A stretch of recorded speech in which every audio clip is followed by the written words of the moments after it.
Hello बच्चों ਜਦੋਂ ਮੈਂ ਅੱਗੇ ਦੱਸਿਆ ਬੱਚੋ 3.3 ਐਕਸਰਸਾਈਜ਼ ਤੇ ਮਿਸਲੇਨੀਅਸ ਨੂੰ ਮੈਂ ਤੁਹਾਨੂੰ ਮਿਕਸ ਕਰਕੇ ਕਰਾ ਰਿਹਾ ਤੇ ਜਿੱਦਾਂ ਬੱਚੋ ਆਪਾਂ ਬੁੱਕ ਦੇ ਵਿੱਚ ਦੇਖਦੇ ਆ ਕਿ ਸਮ ਦਾ ਇੱਕ ਸੀਕੁਐਂਸ ਬਣਿਆ ਜੇ ਮੈਂ ਤੁਹਾਨੂੰ ਉਦਾਂ ਕਰਾਵਾਂਗਾ ਤੁਹਾਨੂੰ ਕੁਝ ਵੀ ਸਮਝ ਨਹੀਂ ਆਣਾ ਮੈਂ ਆਪਣੇ ਅਕੋਰਡਿੰਗ ਬੱਚੋ ਸਮ ਦੇ ਸੈੱਟ ਜਿਹੜੇ ਆ ਉਹ ਬਣਾਏ ਆ ਤੇ ਪਹਿਲਾ ਸਮ ਬੱਚੋ ਅੱਜ ਦਾ ਵੀ ਹੈਵ ਟੂ ਪ੍ਰੂਵ 3.3 ਦਾ 23rd ਸਮ ਹੈ we have to prove tan 4x equal to this सब तो पहले बच्चों तुहानू फॉर्मूला याद करना पेगा tan 2x का वो बच्चों तुहानू मैं एक अज पिक्चर सेंड की है जिस मैं सारे फॉर्मूले लिखे tan 2x का बच्चों फॉर्मूला होंगे 2 tan x upon 1 minus tan square x ये बच्चों तुहानू मैं सेंड भी किया फॉर्मूला लिख के दोबारा लिख रहे हैं tan 2x का formula 2 tan x upon 1 minus tan square x यह बच्चों स्टैंडर्ड फॉर्मूला पर सानू बच्चों वैल्यू पूछी गई है tan 4x की बच्चों जिदा तुम tan 2x के फॉर्मूले नोट कर रहे हो जे इतने 2x आया तो इधर बच्चों x आया राइट हैंड साइड पर मान लो बच्चों इतने 6x कर दी लैट इट की आप 6x कर दी फिर की होएगा वह हाफ हो जाएगा इतने 3x आ जाएगा कि रीड करा 2 tan 3x upon 1 minus tan square 3x बच्चों मान लो साढ़े को वैल्यू मंगी जाती है tan x की रिजल्ट बनेगा 2 tan 5x बच्चों फॉर्मूला एको ही होंगे लेकिन आप हर सिचुएशन यूज़ कर सकते हैं जे tan का एंगल 2x है इधर x आया वा जे tan का एंगल tan x होएगा इधर 5x आ जाएगा राइट हैंड साइड पे कितना बनेगा 1 माइनस tan स्क्वायर 5x हुण आ जाओ बच्चों अपने एक्चुअल सम ते जिहड़ा साडा सम है वो हैगा tan 4x का फिर बच्चों की रिजल्ट बनेगा 2 tan जिन्ना एंगल उहदा अद्ध कर दो 2x upon 1 minus tan square 2x यह बच्चों फर्स्ट स्टैप हो गया हुण बच्चों अपने राइट हैंड साइड वाल देखो साड़ी राइट हैंड साइड यह क्रिएट करनी मैं बच्चों फॉर्मूला लगा के इतों तक पहुँचे पर साडा बच्चों आंसर जोड़ा वा जां फॉर्मूला मैं लिखिया वो रिजल्ट ना मैच नहीं कर रहा हुण बच्चों तुसीं नोट करोगे कि आंसर जो tan x है 2x नहीं है फिर बच्चों मैं की कराँगा जोड़ा मैं रिजल्ट लिखिया ये tan 2x भी चुक देना ओके tan 2x का फॉर्मूला वही तो स्टैंडर्ड फॉर्मूला जो तुहानूं मैं एक्सप्लेन किया हुण मैं की कराँगा इत्थे tan 2x की वैल्यू पा दांगा वो किस तरह बच्चों tan 4x equal to 2 into tan 2x का फॉर्मूला वो की होंगे बच्चों 2 tan x upon 1 minus tan square x same बच्चों मैं थले कराँगा 1 minus 2 tan x upon 1 minus tan square x ये उत्ते की पा दांगा बच्चों स्क्वायर पा दांगा नैक्सट बच्चों स्टैप है tan 4x का रिजल्ट बन रहा इक्वल टू बच्चों 2 2 4 हो गया 4 tan x upon 1 minus tan square x और बच्चों डिनोमीनेटर की कराँगा 1 माइनस इतने बच्चों 4 हो गया विद tan स्क्वायर x हो गया थले बच्चों 1 माइनस tan स्क्वायर x का की बेटा होल स्क्वायर हो गया बच्चों नज़र आ रहा थानू 2 का स्क्वायर 4 हो गया tan स्क्वायर x हो गया थले 1 माइनस tan स्क्वायर x का होल स्क्वायर हो गया नैक्सट बच्चों कैलकुलेशन नहीं करके कोई खास नहीं रिजल्ट तो ऑलमोस्ट हूँ रेडी है 4 tan x upon 1 minus tan square x same whole upon इतने बच्चों एलसीएम कर लेंगे एलसीएम बनेगा 1 माइनस tan स्क्वायर x का होल स्क्वायर इतने बच्चों बन गया इस जगह पर बच्चों तैयार हो जाएगा साढ़े को 1 माइनस tan स्क्वायर x का की बच्चों whole square minus 4 tan square x बच्चों कुछ खास नहीं किया इतने मैं एलसीएम कर लिया इस स्टैप का मैं एलसीएम कर लिया इतने आ गया 1 माइनस tan स्क्वायर x का whole square minus 4 tan square x upon की बच्चों थले एलसीएम नैक्सट बच्चों स्टेज है tan 4x इक्वल टू उत्ते 4 tan x upon 1 minus tan square x whole upon थले बच्चों एलसीएम इतने बच्चों इनू मैं एक्सपैंड कर ला हूँ स्केयर खोल ला ये बच्चों बनेगा स्केयर एक्सपैंड करके a² plus b² minus 2ab बच्चों इहदा स्केयर एक्सपैंड कर लिया 1 square plus tan 4x minus 2 tan square x और फर्दर कौन है -4 tan स्केयर x बच्चों ए वाला। ओके बेटा जस्ट जो डिनोमीनेटर च रिजल्ट तैयार होया और मैं ब्रैकेट नूं एक्सपैंड करके a माइनस बी का होल स्केयर लगाता है। बच्चों स्टैप तुम नोट कर सकते हो। नैक्सट बच्चों ऑलमोस्ट लास्ट स्टैप है tan 4x साढ़े को तैयार होया 4 tan x upon 1 minus tan square x है बच्चों सेम होल अपॉन बच्चों जिथे आप एलसीएम एक्सपैंड किया सॉरी जिथे आप स्केयर एक्सपैंड किया उत्थे आएगा 1 प्लस tan 4x है वाले बच्चों दोनों same -2 tan square -4 tan square -6 tan square हो गया और whole upon 1 minus tan square x का की बच्चों होल स्केयर। बस बच्चों यो लास्ट स्टेज है। हूँ कि मैं कराँगा tan 4x इक्वल टू है बच्चों फिर same 4 tan x upon 1 minus tan square x है फिर सेम यदा रेसिप्रोकल हो जाए बच्चों यह ऊपर चल जाएगा कौन 1 माइनस tan स्केयर x का होल स्केयर यह ऊपर चला गया whole upon same 1 plus tan 4 और माइनस बच्चों कितना 6 tan स्केयर x। बच्चों नोट करोगे ए स्केयर की हो गया बच्चों कैंसल क्योंकि सेम ने और साढ़े को बच्चों जो एंड च रिजल्ट आया वही है जो आप प्रूव करना है 4 tan x upon 1 minus tan square x whole upon 1 plus tan 4 minus 6 tan square x यो बच्चों साडा टारगेट से जो आप प्रूव करना है। एक जगह बच्चों मैं तुहानूं एक्सप्लेन कर देना जो इत्थे मैं रेसिप्रोकल किया जो तुहानूं एक्सप्लेन किया वो तुसीं लोअर क्लासिस कर चुके हो। मान लो a upon b whole upon c upon d होए तेनों आप बच्चों कितना लिख सकते हैं a upon b into d upon c। यह बच्चों मैं तुहानूं एक्सप्लेन करता जब रेसिप्रोकल वाला स्टैप किया।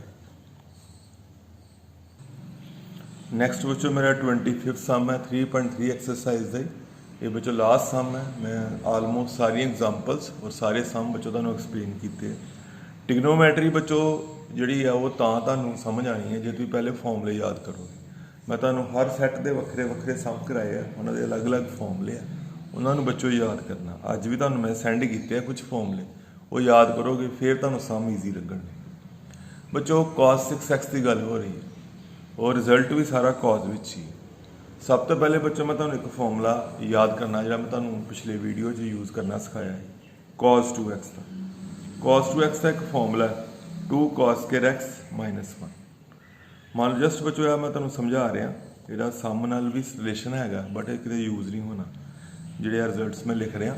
ये बच्चों जस्ट एक्सप्लेन करने लिए। मान लो cos 2x की थां ते cos 4x आ गई की चेंज होएगी इत्थे 2 cos स्केयर ते 2x आ जाएगा। मतलब की होंदा बच्चों जे इत्थे 2x है इत्थे x आया जे इत्थे 4x है इधर 2x आ जाएगा जो 6x होएगा इधर 3x आ जाएगा। किस तरह बोलांगे cos 4x का बच्चों मैं दोबारा लिख रहा 2 cos स्केयर जिथे 4x है उत्थे 2x माइनस 1 आ जाएगा। जे बच्चों cos 6x होएगा फिर की होएगा 2 cos स्केयर जिथे 6x है इहदा हाफ 3x हो जाएगा इहदा माइनस 1 आ जाएगा। रिजल्ट cos विच है इस करके मैं cos 2x के 4 फॉर्मूलियां चों सिर्फ बच्चों मैं वही तुहानूं एक्सप्लेन कर रहा जिहदे च रिजल्ट भी cos विच आंदा। तो बच्चों मैं शुरू कर रहा सम आप स्टार्ट लवांगे लैफ्ट हैंड साइड तो मतलब cos 6x तो वो बच्चों cos 6x का फॉर्मूला इसे बच्चों जो तुहानूं एक्सप्लेन किया हिसाब नाल बनेगा 2 cos स्केयर जिन्ना एंगल वो रद्द कर दो 3x माइनस 1। बच्चों नैक्सट स्टैप 2 इनू इदा भी लिखा जा सकता है cos 3x का होल स्केयर माइनस 1। cos के 3x का मतलब ये हुई है cos 3x का होल स्केयर। हुण बच्चों अज मैं तुहानूं एक नवा सैट सेंड किया cos 3x का एक डायरैक्ट फॉर्मूला वो हुंदा बच्चों 4 cos cube x minus 3 cos x का होल स्केयर माइनस 1। हुण बच्चों 2 तो बाद स्केयर नूं एक्सपेंड कर लांगे a माइनस b का होल स्केयर ये बच्चों बन गया a स्केयर मतलब कितना 16 एरा स्केयर करना a माइनस b का 16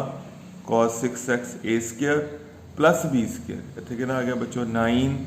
cos square x a square plus b square minus 2ab 2 into 4 into 3 24 a b मतलब कॉस क्यूब इंटू कॉस, वो बच्चों बन गया cos raise to power 4x और सारे चौकी बच्चों माइनस कितना 1। बच्चों यार देखो दोबारा a माइनस बी दा whole square A square plus B square minus 2ab का मतलब -2 इंटू दिस ओके बन गया 24 cos 4x। ये बच्चों लास्ट स्टेप है, 2 मल्टीप्लाई कर लो 24 cos 6x हो गया, 18 cos 4x हो गया, -48 cos 4x हो गया और सारे चो बच्चों इतने बड़ा स्केयर आना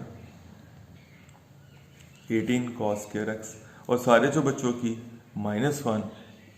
ओके बच्चों। और यो तुहाडा फाइनल रिजल्ट है 30। इस स्टेप से बच्चों मैं थोड़ी मल्टीप्लिकेशन गलती पै गई है, मैं दोबारा लिख रहा 32 16 2 32 cos रेज टू पावर कितना बच्चों 6x plus 18 cos 4x 2 into -24 -48 cos 4x और कितना बच्चों -1। यो बच्चों तुहाडा फाइनल रिजल्ट है जिहड़ा आपां बच्चों प्रूव करना सी। ये बच्चों 2 स्टेजिस ने।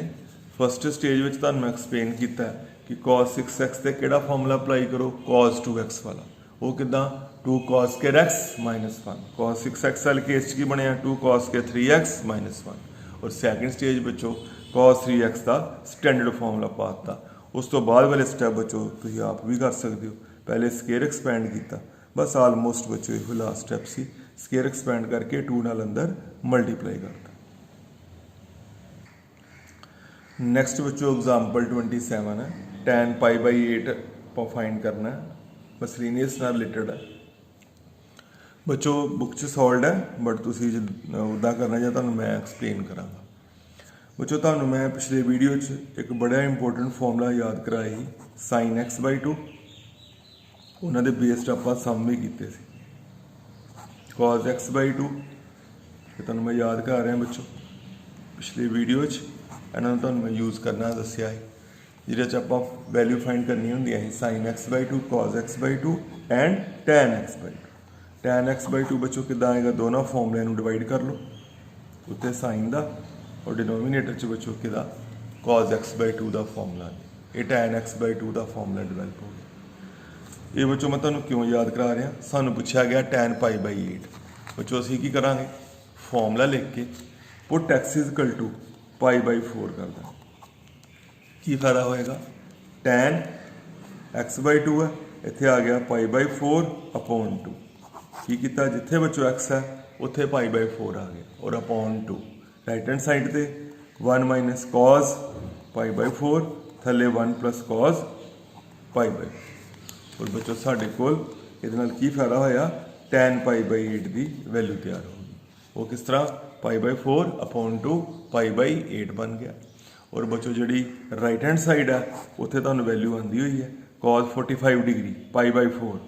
वो वैल्यू बच्चों 1/√2, डिनोमीनेटर च भी 1/√2 cos π/4 की वैल्यू पुट करती। और बच्चों बस एक लास्ट स्टैप है, एलसीएम कर लेना, एलसीएम कैंसल हो जानी है, साढ़े को बच्चों फाइनल रिजल्ट आएगा √2 - 1 अपॉन √2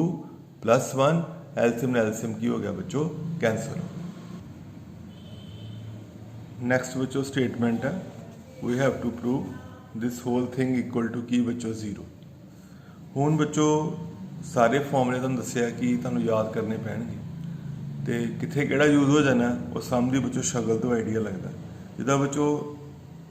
इनू तुसीं एक मिनट छड्ड दो, इहदी गल करिए आपां, तुहानूं इत्थे नज़र आ रहा cos c + cos d, cos + cos, वो तुहानूं बच्चों मैं 2-3 वीडियो पिछे फॉर्मूले याद कराए सी। मसलेनियस का इस बच्चों मिक्सड सम ही आने, ये फस्ट सम है मसलेनियस एक्सरसाइज का 3.3 तो मसलेनियस तुहानूं बच्चों मैं मिक्स करके कराई है, तुसीं फस्ट टाइम इदां ही तैयार करना है, फिर वो बच्चों रिवाइज करोगे और तुसीं सारे सम जिहड़े आ वो इकट्ठे कर सकते हो। बच्चों मैं की कर रहा फस्ट टर्म जी है इनू सेम लिख रहे, वो है 2 cos π/3 with 2 cos π/13 with cos 9π/13 plus cos 3π/13 plus cos 5π/13। कुछ जड़ियाँ आ दो चीज़ा ने इन्हों तो मैं लैफ्ट हैंड साइड तो स्टार्ट लिया, इन्हां ते मैं CD फॉर्मूला अप्लाई कर लगा। वो बच्चों होंदा cos plus cos 2 cos C plus D upon 2 फिर cos C minus D upon 2। की किया बच्चों मैं CD फॉर्मूला अप्लाई करता cos 3π/13 प्लस cos 5π/13। ये बच्चों आया 2 cos π/13 cos 9π/13 प्लस 2 cos ये बच्चों बन गया 6π/13 अपॉन 2 फिर बच्चों cos ये अंदर माइनस 2π/13 अपॉन 2 बच्चों जो नज़र आ रहा ये हो गया पाई तो 5π 6π/13 अपॉन 2 ये बच्चों 3π चो 5π सबट्रैक्ट हो गए माइनस 2π/13 अपॉन 2 बच्चों आ गया 2 cos π/13 cos 9π/13 सेम बच्चों इतने कैलकुलेशन करनी है 2 ਨਾਲ 6 कैंसल हो गया ये आ गया 2 cos 3π/13 विद cos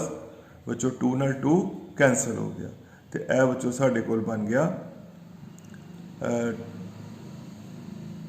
π/13 और विद केड़ा साइन बच्चों नैगेटिव साइन। इत्थे बच्चों थोड़ी करैक्शन होएगी 3π/13 5π/13 इत्थे बच्चों आना सी C हैगा 3π/13 इत्थे बच्चों 3 and 5 बच्चों जिथे C है वो 3π/13 है C प्लस D/2 इत्थे 6 की थां ते कितना बच्चों आएगा 8 आएगा और यदि कैलकुलेशन करके 2 ਨਾਲ 8 कट के 4 आ जाएगा। बाकी बच्चों अपना काम ओके है। लो बच्चों नैक्सट स्टेज है की किया जस्ट बच्चों फॉर्मूला लगाया cos C plus cos D ये बच्चों रिजल्ट बनया साढ़े को सेम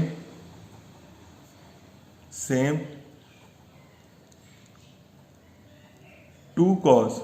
बच्चों 4π/13 और cos के अंदर जो बच्चों माइनस होएगा वो खत्म हो जाता है। तो मैं बच्चों टेबल बनाए हुए है cos minus theta cos theta क्योंकि माइनस थीटा किहड़े क्वाड्रेंट च चौथा बच्चों मैं तुहानू cos minus theta equal to की बच्चों cos थीटा है तुहानू मैं टेबल सारे याद कराए थे। इत्थे आ गया cos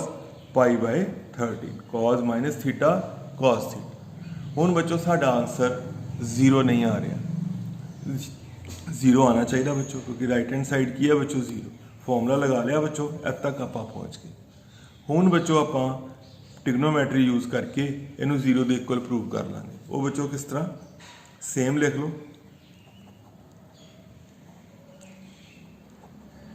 इत्थे बच्चों मैं एक स्टैप कर रहा